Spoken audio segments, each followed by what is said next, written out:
So, the result of that is you not being able to participate in the upcoming Tuff-N-Uff event, correct? Yep. So, Okay.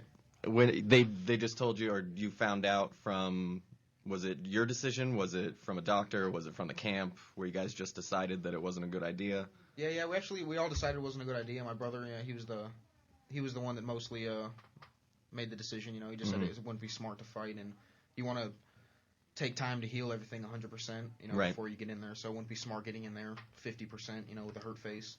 You're lucky this isn't the old days where they wouldn't care. Oh man, you just go in. At the beginning, I didn't either, man. I was ready to fight. I just wanted to get in there, man. But Right. I'm young, so I got time to wait, time to heal up. So. And how many fights have you had so far? Just one. It was last January. First one. So it's been a while for you. Yeah. And was there a reason you took that much time off? Was it just scheduling? Man, I just wanted to focus on jiu-jitsu a little bit. I'm a blue belt in jiu-jitsu, so I just wanted to focus on getting my purple belt and just getting the ground game a little bit more solid because I had trouble finishing my first fight, on the ground. So. Mm-hmm. I've seen that with a few fighters now who are real good on the ground when they're doing jiu-jitsu or when they're doing rolling, and then when they get into the fight, what's the difference when you're dealing with the fight game? I think it's just the atmosphere, of the lights and and everyone screaming. And right. Just the whole thing of getting in there and actually fighting someone. So, and you said you had trouble finishing. Was it just getting that position? Was it actually trying to find the finish and find the sink? I don't know if I haven't seen you fight yet. So, are you someone that likes to just go straight for the submissions? Or are you a ground and pound guy? Yeah, I mean, I'm more sim goes jiu-jitsu. That's just how it is. We come from a jiu-jitsu school, so we kind of want to get in there and get to the ground, get the submission as quick as possible. But as far as just finishing, I just had trouble. I was in the good positions and everything, just trouble getting the submissions. He was a tough dude. He was a real defensive guy. So.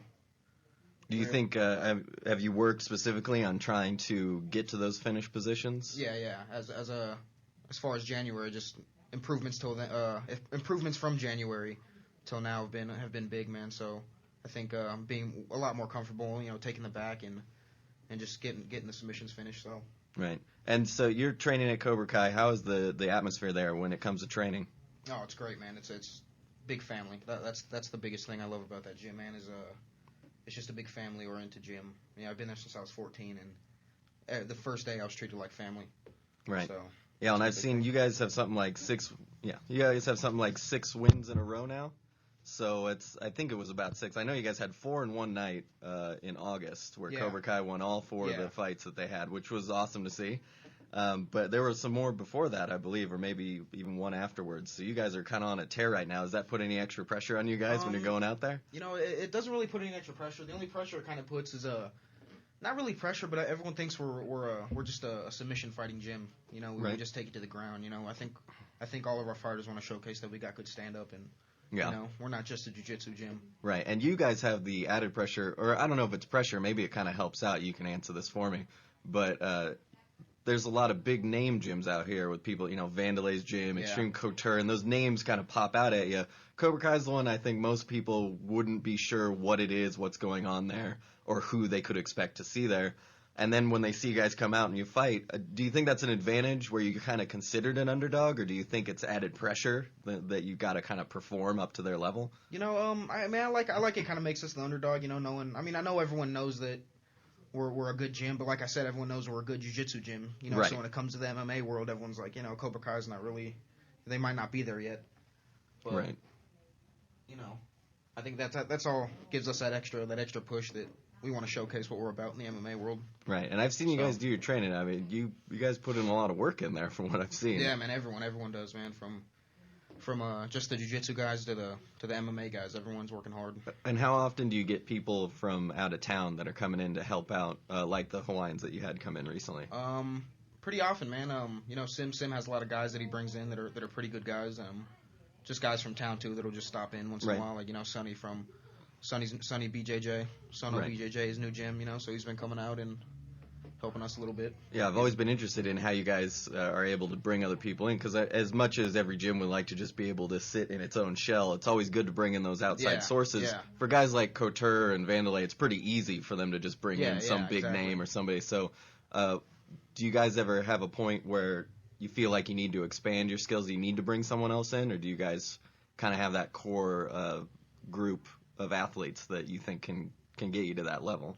Yeah, I mean, the guys at our gym we got now, man, we're all pretty good, but we always are open to bringing in people and getting different parts of the game, the stuff that we need work on, as far as stand up and getting different boxing coaches, As the 2 boxing coaches we got now, Derek and Tyler Hinkie, they're great, man. They've helped our stand up game a lot, man. So. Mm-hmm. And do you guys have someone for wrestling specifically? Yeah, Chris Harris. Yeah, he's an All-American. He's like a 4-time state champ, I'm pretty sure, if I'm not wrong. Yeah, real good guy, man. So and how easy is it for Simgo to submit that guy? Sim, man, he's tough. Yeah, so Sim submits everyone pretty easy. Yeah. It's crazy.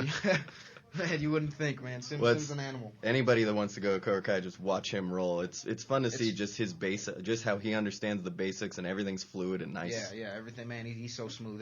It's fun watching him. I wish he competed more, man. It'd be real cool to see. That's always the thing. I talked to my old instructor up in Northern California, and every day I bug him about why just compete in something. I just want to see you compete. Yeah. And it's when they like to teach, though. It's a different animal, but some people get addicted to the teaching as much as some people love rolling or boxing. And that's the thing too about Sim. He's one black belt and he's running a whole gym. So competition right now is a little rough. Because he has so much to run just here at home. Right. He can't really focus on training and getting what he has to get done. But I mean, he's a great coach all around. Nothing bad to say about that guy. Yeah, every time I've met him, he's been a great guy, and I honestly I'm kind of a nerd when it comes to any sort of grappling or stand-up, and so I could just kind of watch him roll forever, because if you watch enough of grappling, you can see a difference between someone who looks pretty good and someone who just has that elite, smooth motion, and he certainly has it.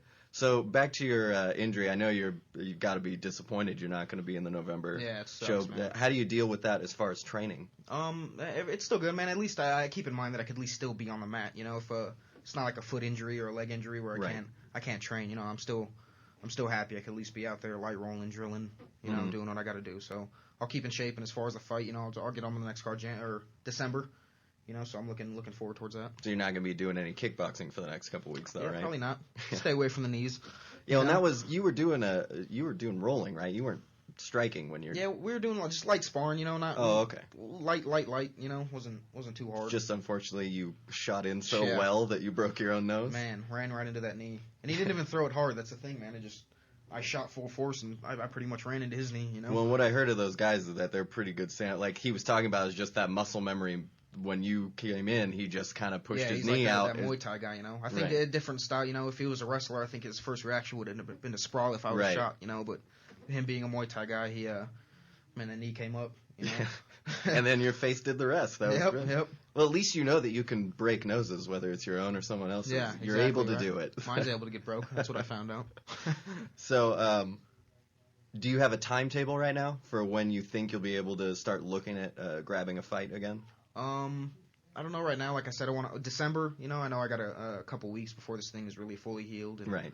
So it's not like it was shattered or anything. It's got a snap in it, right? Yeah, it looks like I it's think on it's the pretty top much of the a light bridge. snap. Bridge of the nose. It's not like a crooked, really right. broken. Yeah, you didn't look like Brandon Vera. But yeah, right.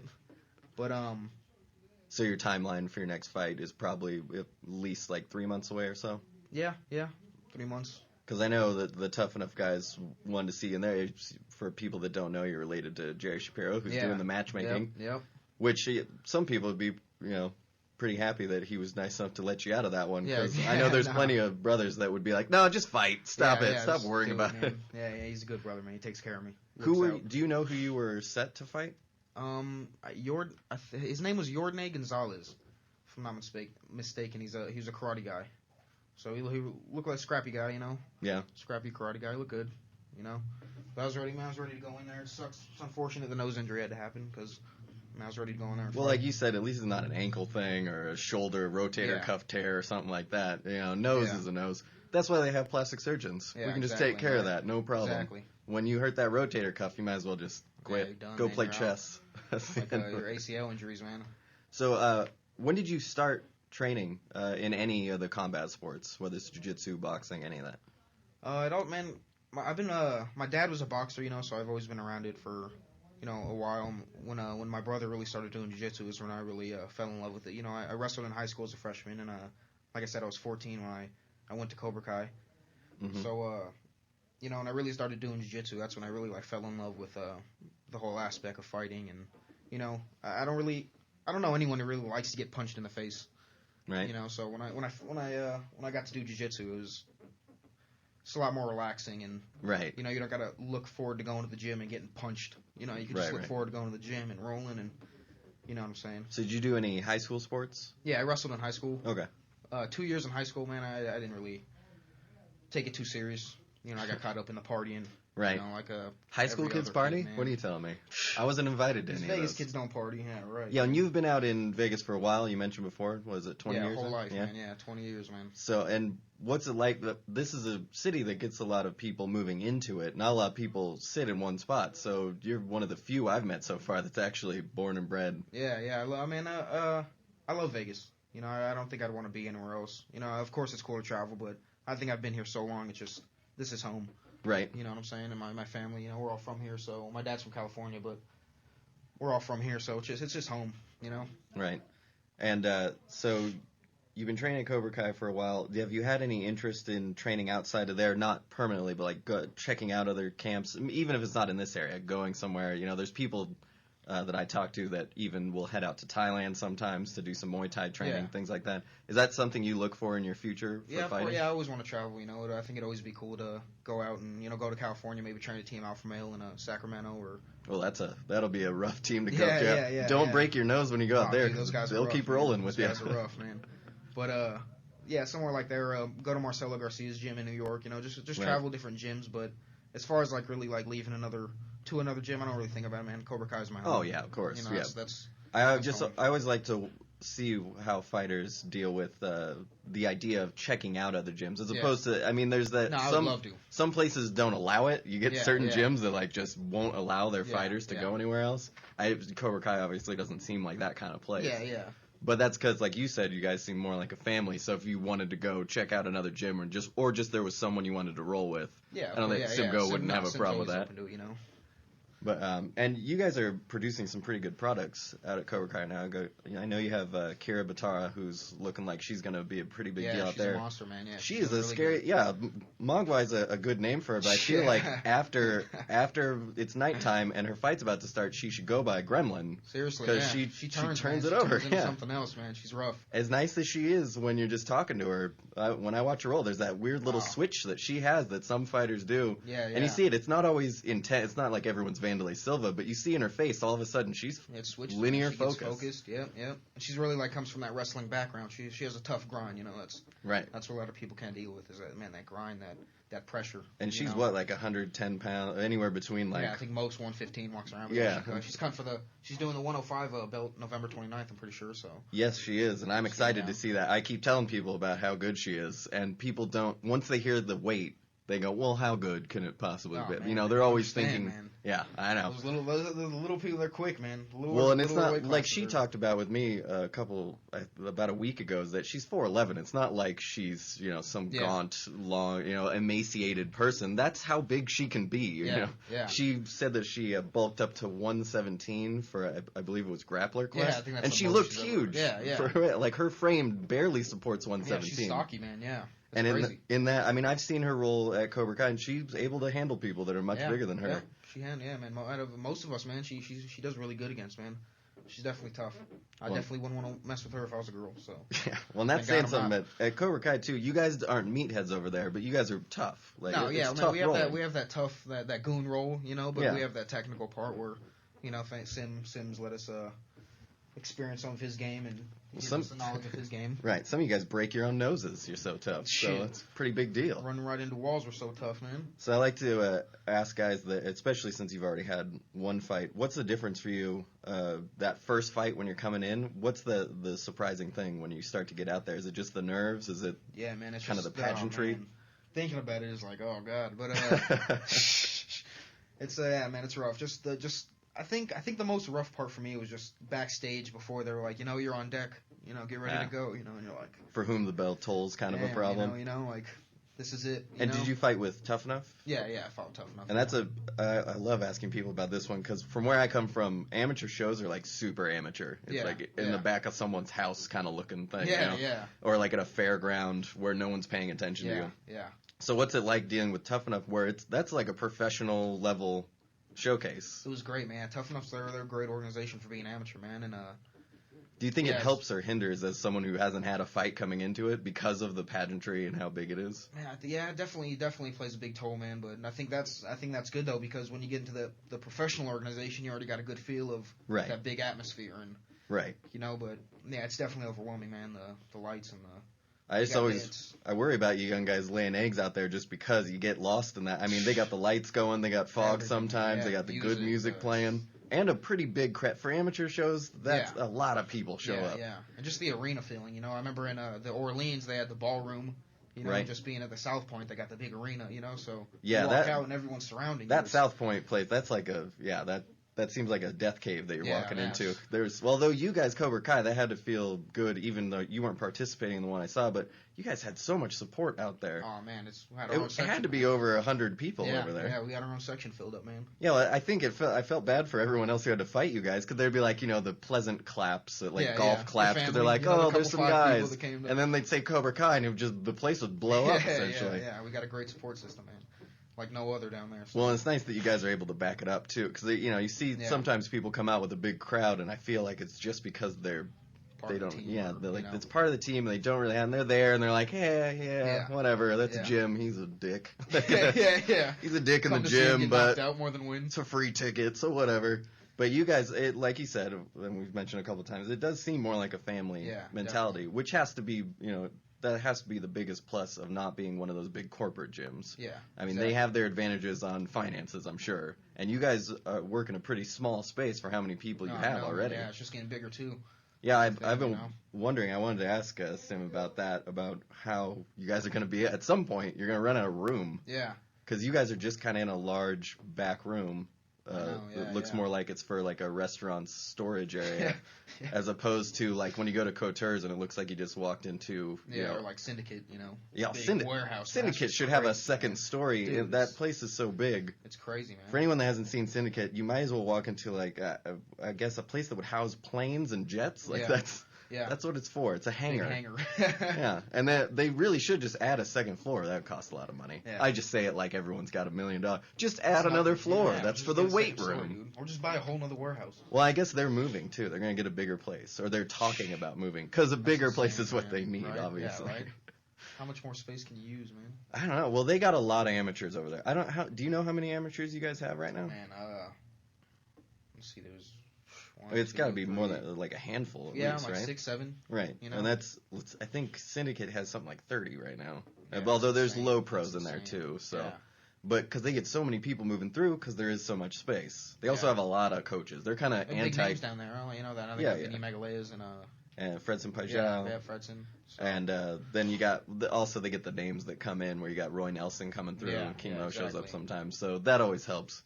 But I talked with someone else about this a couple shows ago, or maybe I was just talking to the wall like I usually do when no one else is in here. But there's the give and take of that at Syndicate. You can't get a lot of one-on-one unless you like space out the time. You personally come in and try to get time with somebody that costs a little extra money. Yep. Cobra Kai doesn't seem like you got to worry too much about getting one-on-one. No, that's the thing. Sim works with everyone, man, and that's the thing.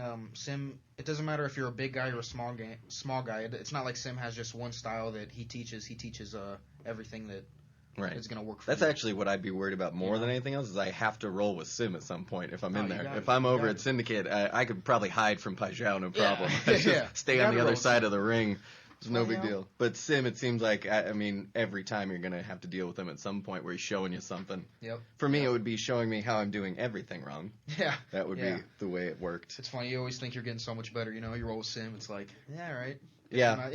I hear that about Pai Zhao, too, is that when people start to learn stuff and they feel like they got everything figured out, and then he'll just come in and do like a wrist lock on them out of nowhere, and so you can't even remember what you were trying to do. Like, nothing, I know, man. Yeah, it seems, I mean, for anyone that hasn't done jiu-jitsu, it's pretty much learning the art of drowning comfortably. Like, you just have to keep drowning a little, and then at some point you learn how to tread water. Exactly. You're going to get comfortable being uncomfortable. You'll almost never swim, but to just tread water is about the best you can do, unless you are a Sim or a Pai Zhao or an Eddie Bravo. Those guys can swim, for sure. But everyone else is just... swimmers, man. Yeah, everyone else is just drowning around them. That's how it works at all times. But so...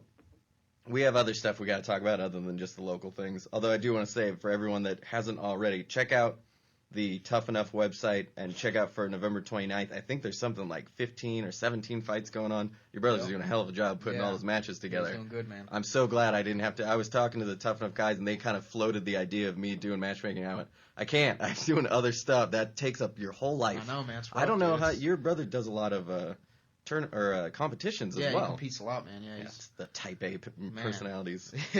Him and Kira make me exhausted. They both do way too much. Yeah, I do a lot of stuff, but they just make me feel tired. Man, they do a lot of stuff. He's a hard worker, man. And he's doing this weekend, right? He's got a competition. Yeah, he's at No-Gi Worlds, actually in Long Beach. Yeah.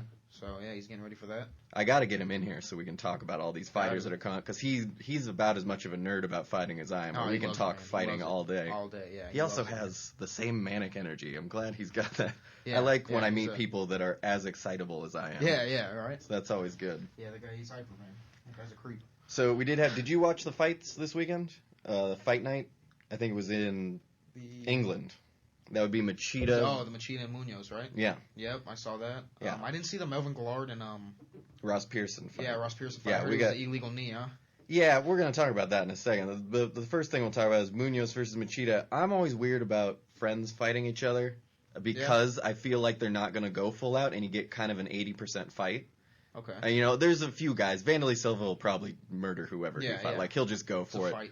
Well, yeah, like, there's the stories of him knocking out Shogun and training it all the time. Like, they just beat each other up. It's like Team Alpha Male. It's like mine, you know? But when you have guys like Machida, I feel like unless you were going to, like, steal a member of his family and say, we're going to kill this member if you don't put in your all, he's not going to do his full. And you kind of saw it in the fight where he was throwing single kicks, and he was throwing them pretty much to set up one exact strategy he had, which was body, body, body, and then try for the head. Body, body, body, and then try for the head. And Munoz, the same thing. I think we all know that Munoz can get a pretty good takedown. Yeah. He knows how to do it. He's a strong wrestler. Yeah. And for some reason, he didn't even start to engage. I mean, you don't rush Machida. Everybody knows that. Man, right, but he is a high enough level grappler that he could have at least pressed Machida and put him closer to the cage and then shot in and at least got a wall ride out of it. And instead, what you saw from both of them was kind of nitpicking strikes and little things. Yeah. And then Machida got him with the head kick, which I had to explain to people why that wasn't a blocked head kick. People were like, how he wasn't even knocked out. There's a fix in. I was like, this is a karate black belt master just kicked you in the head. I don't care if your little tiny hand is sitting up there. Essentially, all you did was punch yourself in the head. Exactly, But the problem I had, well, I wouldn't call it a problem. The thing that I noticed that kind of backed what I was talking about with them being 80% is that Machida didn't really finish. So it was kind of an anticlimactic finish. He kicked him. Munoz was down but could have recovered a bit. But Machida was over him holding his hand in the air. And then the ref just kind of was like, okay, we need to stop it. Yeah. And as much as I don't want to see guys get savagely beaten after they're kind of knocked out, you want to see a fight. So you want to see if he's going to make it out. So one more punch would at least be like, he didn't have to hit him hard. Just do one of those little hammer fists. Say, look, he's not reacting. Yeah, but that's the thing. Like you said, man, they're boys. You know, I feel like it's a problem together. You know, so you can't really say going in fighting your friend and seeing him knocked out on the ground and really want to give him that extra. And I feel like at the amateur levels, at the lower levels, there might be times, especially if you're in a smaller town, where you might fight people that you have trained with before because there's not a lot of people around. Yeah. You don't really have that problem in Vegas too much. There's enough camps. Yeah. But I feel like while that could happen at the lower levels, and you just kind of got to bite the bullet and do it, when people are paying a lot of money to go to the shows, when people are spending a lot of money to get a water while they're there, it's like $12 for a water, then you should have guys that you know are going to at least try to savagely beat each other, because as much as we all like to talk about the art of it, at least half of the people want to see, brutes going at it. And especially in a situation like that, I felt like people were kind of cheated. Now, getting to what you had mentioned earlier with Melvin Guillard, for those who didn't see it, Melvin Guillard hit Ross Pearson with a knee, and then because of the force of the knee, Pearson fell to one hand on the ground with 2 feet on the ground and got hit with another knee. And so they called it an illegal strike. So it's a no contest. I've been watching it since 2000. I watched the Pride GP, was the first thing I ever watched. Yeah. And ever since it moved from Japan to the U.S. with Pride folding and the UFC getting it, they have to change that rule for knees on the ground. It's a fight. That's part of fighting, and it's not a dirty move. It's not like an eye gouge where you're ruining someone's life, forever. No fish hooking. Those kind of rules make sense. No attacking the groin or spine on purpose. Yep.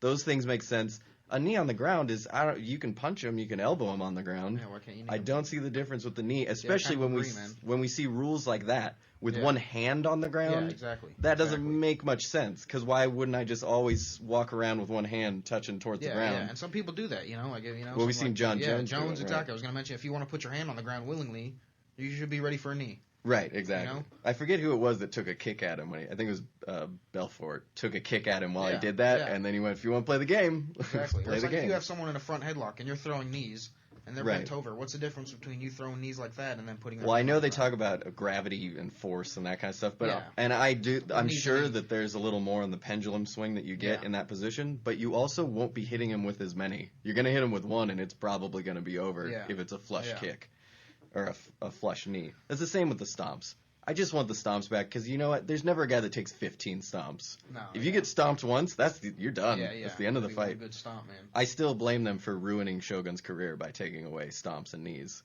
because that's like 33% of his game. That's what he did. He'd throw you down, and then he'd stomp you like a bug that he found in his house. That's rough, man.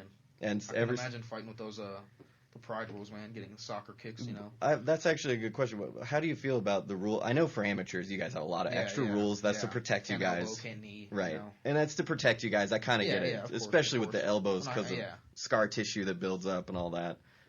But if you got to choose what kind of rules you had for a fight, would you rather shorter rounds, longer rounds, no rounds? If it's for pro, or just amateur? For pro, for whatever. If you had a choice, they said, "Listen, Shane, you get to pick the rules for this fight. What do we have and what do we not have?"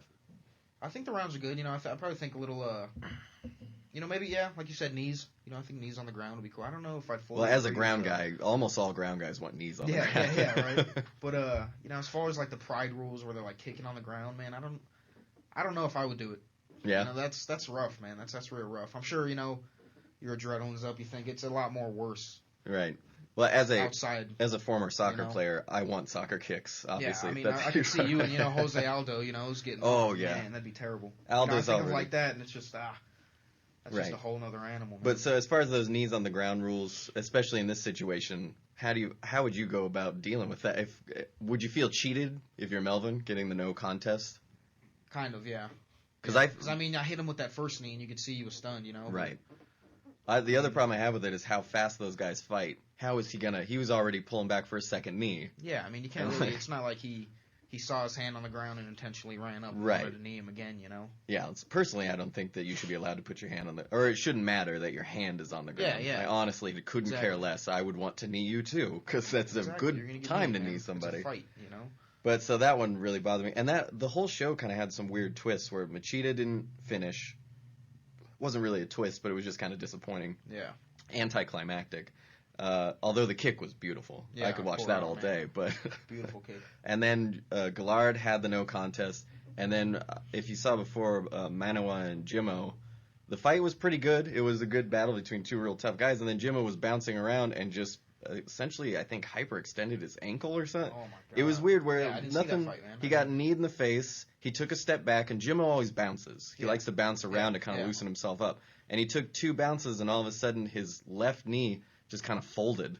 Wow. And then it was fine again. Like, it just did a real quick hyperextend, and then it was fine, and about 2 seconds later, he went, oh, what was that? And fell over, and that was the end of the fight. And it was very anticlimactic as well, a real weird freak injury. It reminded me of when Jung-Hung Kim had a muscle spasm in his rib against Damian Maia, and they had to stop the fight just because he was in pain. He didn't know what was wrong. He thought he had broken something. It was kind of the same thing. Jimmo he got kneed in the head, so it hurt. Yeah. But then he was bouncing around. He's like, okay, that sucked. And then all of a sudden he just went, what is wrong with my foot? And he grabbed his foot and slowly fell to the ground. Wow. So yeah, I didn't see that, man. I didn't see that fight. Yeah, and the whole show was really weird, which is really disappointing because I like AM fighting. Like, I love waking up and watching fighting. Yeah, it's a great way for me to start my day. Yeah.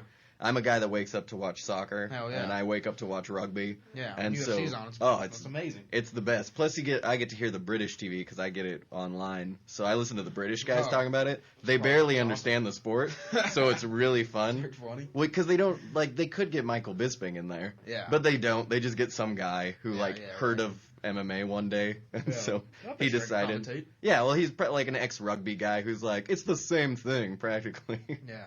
So it's fun to watch that, but AM fighting's the way to go. But so I was really disappointed when the last 3 events, or the last 3 fights, were all just really weird, anticlimactic. Like, it's terrible. I know, that's the thing. That's a fight game, though, man. It's Well, I don't have to tell you. You just ran your nose into a person's knee. Yeah, exactly, man. Anything can happen. Well, and everyone's dogging the UFC for doing too many shows and too many places. And honestly, I want to see all the fighters. Like, I could care less if I know the name or not if they're good. Every day. Yeah, I just want to watch it. Yeah. So I don't worry about that kind of stuff, but it's going to kill them in future ratings that when you have problems like that, and especially they're trying to make the UK respect the sport. Yeah. And then you have a weird kind of if you don't know MMA and you didn't look at the replay, it looks suspicious when Jimmo went down. Then you have an illegal knee, which most people don't understand that rule when it's the hand down thing. Yeah. So that looks suspicious. Then you have Machida kicking a guy in the head and then not finishing. And so that also looks suspicious. Yep. So it's a terrible mark for the UFC, I would imagine. Hopefully it's just that Brits like fighting so much that they don't care what they'll deal with it. And it was Ross Pearson lost, which was their big name they were trying to push, because Bisping was supposed to be on the card. He had an eye injury, and he's also, I don't think he's ever going to get a championship shot, so they're kind of giving up on him at this point. So Pearson was kind of their hope, and now he's fallen apart. Yep. A couple of good ones, though. See, I'm a nerd, so I know all these fights that happen, so sorry I'm tagging you along on this. Good, man. But we had Norman Park, who's a British guy. Yeah. He's kind of like, I would say, he doesn't have the same style, but the pace and pressure he fights with is kind of a Nick Diaz style, which is so much fun. Yeah, he's just going forward, and he's a much crisper traditional boxer. Yeah. He does southpaw, and he's real traditional with it. Yeah. It's not the fun, like, arms out Diaz style. Yeah, just scrapping kind of style. But he's always pushing forward. He's constantly moving. The toughest, I think, man. The one thing I worry about, and I don't know if you can speak on this since you've only had one fight so far, but it's weird to me when certain guys have like ridiculous, almost supernatural knockout power, and other guys have zero. They have no. It's like their muscles don't connect to their fist, which then knocks the person out. Yeah. And Norman Park kind of has that, where he hit his opponent with, I'd say, well over 100 punches to the face. And, like, some good shots, too. And part of it might have been the other guy has a good chin. But, honestly, 100 punches. If you have any knockout power at some point. Yeah, you're going to get knocked out. I mean, the odds, the probability of not getting knocked out is, like... I mean, maybe this guy will turn out to be the next Mark Hunt or something. And he just can't be knocked out. But I have a feeling it was more that, like... And we see it with John Fitch as well. I just watched John Fitch do that World Series of Fighting fight. And he was just... hitting the guy flush in the face on the ground, and it wasn't bothering the guy. Power, man, It baffles my mind every time. Some people would think that's worse to just get hit with 100 punches of them. Well, I'd say rather than getting knocked out. Just for the normal person, I'd say that's terrible. For a fighter, I mean, if you were getting hit with 100 punches, you would rather get hit with 100 but have another chance to win as opposed to getting hit with one and you're out. I mean, it's probably better for your.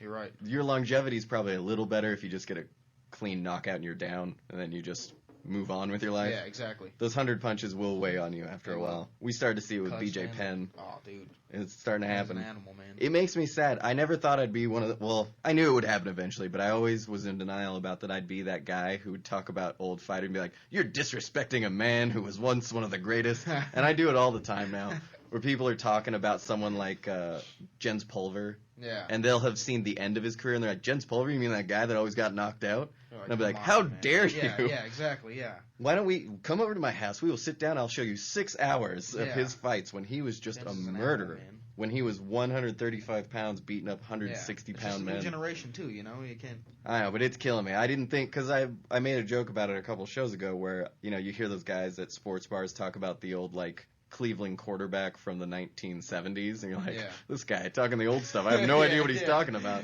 And now I'm that guy when I'll be like, Akira Shoji, he was fantastic. Like, I have no idea what you're saying. What does that mean? You mean Okami? No, there are other Asian people. Oh man. It gets me in a little bit of trouble too, because then I start arguments that like other people both aren't interested in, and they don't know who I am. Yeah. And so I'm just some like angry upstart, all of 140 pounds, being like, "Hey, what is wrong with you?" Jens Pulver. Everyone loves a good Jens Pulver fight.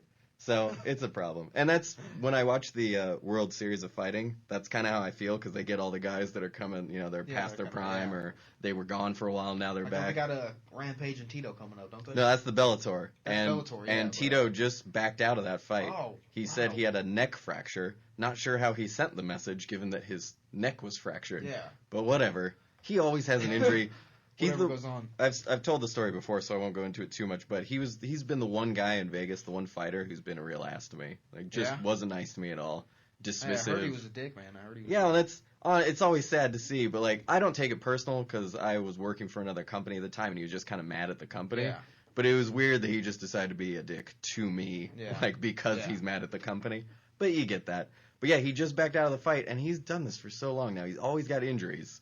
It's always an injury problem. And I'm not saying that injuries don't happen, but he's had a fractured skull and a fractured neck now. And those are, like, insane injuries. Yeah, those are pretty serious injuries. Yeah, and so I feel like it's a little weird. And I'm upset because I want to see Rampage, do his thing. Because he was looking to be in pretty good shape, and I honestly couldn't see Tito being able to beat him, because taking Rampage down is almost impossible. Tough, man. I think Rashad did it one time. But... yeah, he just backed out of that fight. I'm okay with it, because Eddie Alvarez is fighting as the main event now. Who's he fighting? He's fighting Mike Chandler, the guy that beat him last time. Okay, yeah. That was an epic fight. I'm pretty sure that was fight of the year when they fought last time. And Eddie Alvarez just got done with his new contract negotiations. He was having a bunch of problems with Bellator. But hopefully that's all on the side now, because Eddie Alvarez is one of the most fun guys to watch. You want to see how nerd I am? One of his best fights was against Joachim Hansen in the Pride days, when they were in a tournament together, or it might have been Dream. They might have already become Dream at that point. But yeah, they had just a slobber knocker fight where it was just two angry white dudes punching each other in the face. Like, it might as down well on the mouthpiece and went. Might as well have been like from 1994. Yeah. But they had better skills than those guys back in the day. But it was that mentality of just like, I don't give a crap who you are or what you know. Yeah. And they both knocked each other down multiple times. I love, man. They just get in there, man. It was so much fun to watch. Anyone that hasn't seen it, I'm sure it's just on YouTube for free. Mm-hmm. Eddie Alvarez versus Joachim Hansen. Joachim Hansen was always my guy, because he was a Norwegian dude that came out to death metal. And he's tiny. He's like 145 pounds. I gotta go watch real skinny legs and real cut upper body. Obviously skips leg days. Yeah. But he's a great submission wrestler. And he puts his head straight up in the air, which I tell everyone not to do. Like, it's the one thing I'm always like, please put your head down when you're striking. What, chin up? Yeah, he goes chin up and like hands leans down, it back a little bit, and then just throws bro. like really awkward, weird punches and gives zero. He doesn't care. Yeah. He has a pretty good chin though? Oh, yeah. I think he was knocked out recently. It was the first time ever he's been knocked out in something like 35 fights. He's one of those savages. He's from, like, if we were back in the day, he'd be the second-hand man to Brock Lesnar. Brock Lesnar would be manning the Viking boat, and then Joachim would be, like, that sadistic number 2 guy, where, like, Brock will just kill you if he has to out of whatever rules that are going on. Yeah. But Joachim's the guy who's going to cut your throat at night when you, backsass him. That's your throat, eat it. So those are always good. We got way off track because, see, I had to nerd out for a second talking about my boy Joachim. He's also the guy that said he would rather have bloody hemorrhoids than ever fight for the UFC because of how they treat fighters, which Jesus. I thought, like, that guy's a true savage. Like, he does not care. Doesn't care. I mean, given say what he wants, huh? He did work, like, in the organizations that were owned by the Yakuza. So I guess once you've dealt with the Yakuza, Las Vegas mob people, you're like, what? Yeah, what are you going to do? Yeah. You don't even chop off fingers. Yeah, exactly. It's ridiculous. But the guys that were in the WSOF that I want to talk about, Fitch is in it, and Josh Berkman's in it, which are two old school guys that I love to watch. I love watching Fitch, man. Fitch is so good, but he's so frustrating if you want to see a finish. I like the ground game enough where I love all the transitions he does and the control that he does. But like we were talking about before, it drives me insane that he can't finish people. Yeah. Like, you've been doing it for this long. Finish somebody. Yeah. I think it's something like, he got finished by Berkman in his first fight in the WSOF. That broke his streak of his fights never being finished. But as far as him finishing a fight, I'm pretty sure, I'm going to have to eat my words here in a second, but I'm pretty sure it's 2008 was the last time he finished a fight. Fitch? Yeah. And that's almost impressive that he's able to, like, survive fights that guys who have chances to beat him every round never do. I know. But at the same time, it's like, dude, you got to, like, lift some weights or something. There has to be something you can work on. Go to the Mayweather gym. Yeah. Get out there. Let him show you how to do it. Some people feel about St. Pierre, man, you know?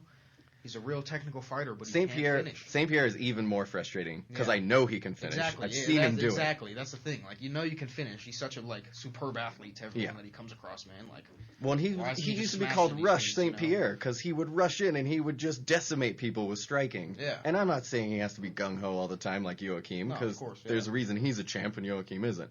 But who wants to watch George St. Pierre when a Joachim fight's on if you know who he is? You want to see Joachim because he's just going to go throw down. Yeah, That's it. He's going to scrap. That's why people like watching Diaz. No matter if they win or lose, they're still going to watch him because they're going to get in there and scrap. And you know what? That was the brilliance of putting on that Diaz fight, even though he had lost, is that Dana and the Fertittas knew everyone will watch a Diaz fight. Of course. Even though it's because everyone's dogging St. Pierre. Nobody wants to see the fights that he has. Yep. But if we put Diaz in there, everyone will watch.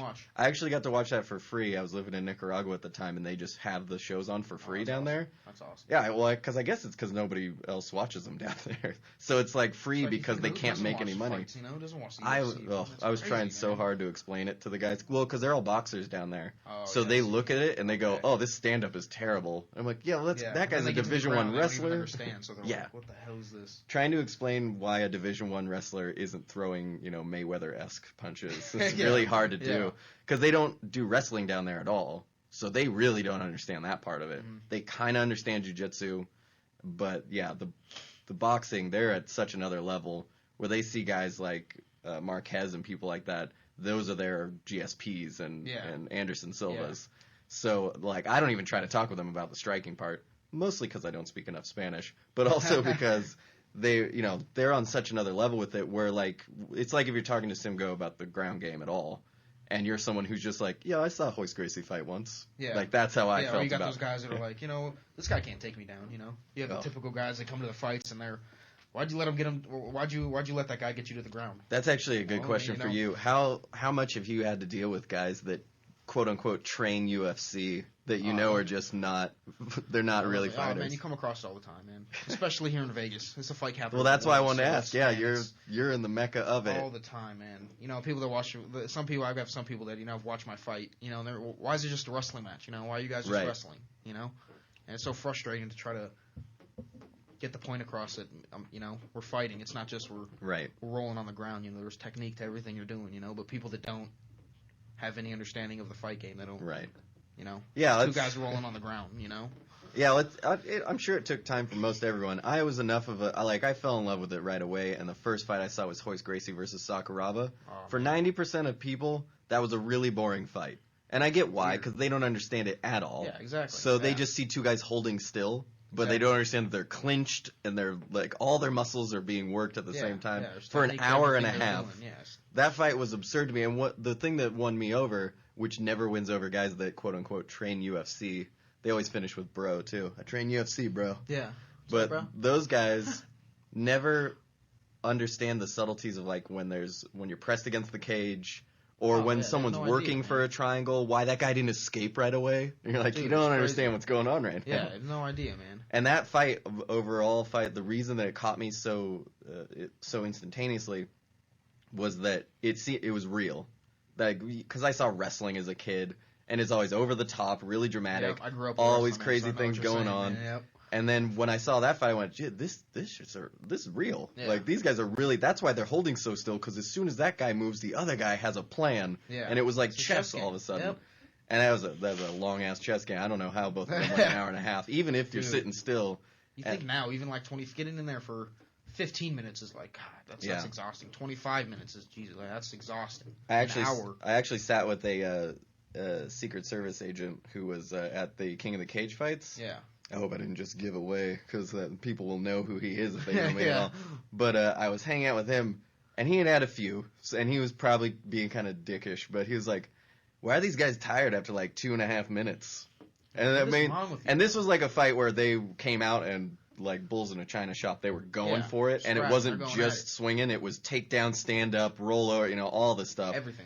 One guy rolled for a knee bar, like, they were doing everything. I was blown away by how much they did. Watching it is like you're exhausting. Yeah, and then for him, he's like, what the hell is this? And he just, like, he felt like he could go in there and do it for 2.5 minutes. And luckily I had Roxanne Modafferi next to me, who was able to be like, I fought for a long time. That was just really hard. And then he kind of shut up because he knew who she was. Those are the guys you wish would just come in the gym for one day. Just, yeah. Well, to be fair, one day, see what's up. be fair, this is a guy who could put, 6 bullets right in the 10 ring if he needed to. So he's not worried about the fighting because he's got you laid out before you ever know what happens. Yeah.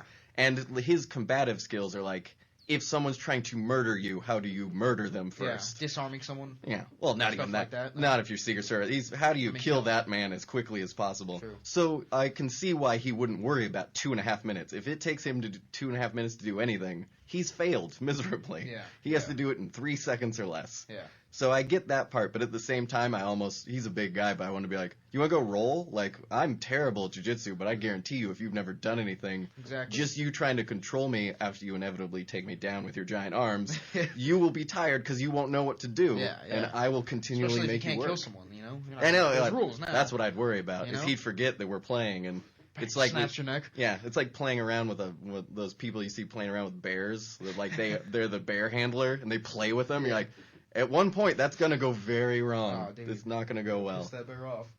I can't have those kind of jobs. I'm a C student, so anything I do, I have to know that I have to allow myself 30% of the time I'm going to fail. Can't do that with dealing with bears. Oh, no. Like you can't have a 30% failure ratio. Yeah, they're animals, Not they're monsters. I don't think they're from Earth. You're right. I have an uncle who has a theory. Honestly, I think it's more of a story he made up in his brain. But he thinks polar bears are definitely from outer space. Yeah. He thinks polar bears are not from this Earth. And I love the man to death. He is the greatest. Awesome, yeah. He comes up with some pretty amazing stories, but that by far has been my favorite of the last couple of years. Probably my favorite story now. Is that he was like, the Vikings brought them down from space. And I was like, absolutely. I'll buy into that right now. Is there a religion for that? Because that sounds Sign me up. Awesome. And it makes so much more sense because bears are scary. And now if I just say that they're space monsters, that makes more sense to me. Yeah. Have you ever seen a shaved bear? Yes, I have. I'm glad you brought that up so I wasn't the weird one that said it. Bro, those are freaking... Anyone who listens to this, we'll put this at the beginning of the podcast. Look up shaved bear. Shane Shapiro says to look up a shaved bear. Oh, gosh. Yeah, they're too scared I to think me. when people see, like, stuff in the woods, it might be, like, something scary. Right. What if, like, a bear just has a skin condition? That's what I'm always thinking about. And that's why there's something creepy, but it's just a bear. They have those. They have those at the zoos in Russia, where there's bears that have like a skin. It's like an alopecia essentially for bears. Man. They're the scariest. We should stop talking. I'm gonna scare myself at this point. The only thing scarier than that are anything in the water. That's the only thing scarier to me. About the same thing, dude. Yeah. And they haven't even discovered half the things in there. Less than that. I think we know 10%. Imagine. Yeah. This is clearly a good fight topic. Is talking about things in the water. Awesome. That's what if you learn. How do you think your jiu-jitsu would work on a squid? You can't. Yeah. They have 4 arms. They have 8. You're getting RNC. Yeah, I like that you said we had 4 arms there. We have 4 appendages. 4 appendages. Yeah. I said well, maybe you can use them like arms. Mine are very much just legs. I refuse to get into the ocean because that's what I always told people about. Is like I would go into the ocean at the same time I would go like find Rampage Jackson and be like, let's go right now. Let's just do it. Yeah. And that's if I'm not gonna do the latter, why would I do the former? The water is the worst place for me to be. Screw the water, man. We should do that. Actually, you know what? I'm gonna float that as an idea. Let's get professional fighters, put them in the water, and see how they do. All of a sudden, it's not gonna go as well. Put them in against like. You said, man, a squid. That'd be awesome. We'll just put them in against like a small shark of some type, like a little one, nothing big, like a little thresher. We'll see how they do. A little thresher. You know who doesn't think that's funny is anyone who's been from Hawaii. Like the Hawaiian community here, they would find that almost offensive that I even brought that up. Yeah.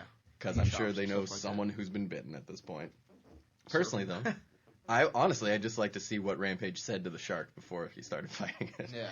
The smack talk would be the way to go with that one. But yeah, the water's somewhere I'm not going to go. Bears, we're going to keep those off the limits. I would much rather go. I mean, not much rather, but I'll take my chance with Sim. I'll see what I can do. I don't even know about that. I think I'd rather get the bear, bro. No. Because here's the thing. Sim has a code of conduct, and so at some point he'll stop. The bear will not stop. So that's why I've always said that, like, if you have to go fight somebody, don't fight a boxer because they will beat the crap out of you after you're down. Like, they're going to keep beating the crap out of you. I'm talking like your average boxer, not a top-level guy. But just the boxing mentality is so alpha and so I'm on my own, I have to take on the world, that when they beat you, that's probably not enough. They're going to keep hitting you. Wrestlers can get pretty crazy. I come from a place where there's a lot of wrestlers. Take you down and just think about, being on top of you, pounded, getting your head pounded. That's a nightmare. They're like bears, essentially. Yeah, right. They're just going to keep going. But guys who do karate or jiu-jitsu are the guys that they're going to do what they need to do, and then they're going to stop. Done, yeah. And I'm not saying that all wrestlers or all boxers are like that, but just the mentality of both of those sports is so much more never stop. Yeah. And with the other one, it's go until you need to. Yep. Which kind of brings us all the way back around to Machida. I get why Machida did what he did. Yep. It just kind of didn't look great for the viewing public. The fight, people that don't understand, they just want to see a scrap or fight. It's one of the things I love about watching the amateur fights, though, is how much respect goes between. I mean, it makes sense. Everyone's there, and they're all really new to it. They're all pretty nervous about what's going on. They're all feeling the same thing. So at the end of it, they're all more, what's the best word, relieved than anything else. They're like, we did it. It's all right. I feel better now. I think it's more the fact, too, that that not a lot of people can do it. Certain people can, they're not fighters. Right. Not a lot of people have the mindset to, step in there with a guy that's been training 8 or 9 weeks to rip your head off. Right. And I was talking to Steve Mikowski about that last time. One of the big things to me has always been once you get in there, you've pretty much, that's 80% success. That you got to the fight, that you showed up, that you signed all the things you need to sign, and you showed up to fight that day. Because anyone could just not show up. Yeah. You can just decide not to show up at all. We had that at the last Tuff-N-Uff fights. I don't know if you were at the weigh-ins for that last one. No, I wasn't. But was it August? No, it was the October, the Candlelighters. The cancer, right? For the the Candlelighters charity. And there was a guy who showed up, and then he did the weigh-ins. His opponent was there. They did the weigh-ins. Big dude, looked real strong, real tough. But then he came up to me after the weigh-ins, and he said something in Arabic. I think it was Arabic. I hope I'm not being racist. I'm pretty sure it was. Well, I know he's from the Middle East. Oh, man. It didn't sound Farsi, so I'm going to go with Arabic, but I don't know what dialect of it. Yeah. But he said something, I couldn't really understand him, and his friend said, he asked if you had any advice about fighting. I went, I don't know. And I tried not to look scared for him, but he didn't show up the next day. And I told Barry and Jeff after the weigh-ins, I said, I don't think that guy's going to show up. Because who asked that question? Well, who asked that? Who after you weigh in? Ask that months in advance. If you don't you can come in as just a tough guy, and you at least have a puncher's chance. Yeah. But you should ask first. That should be the first thing you ask when you want to fight.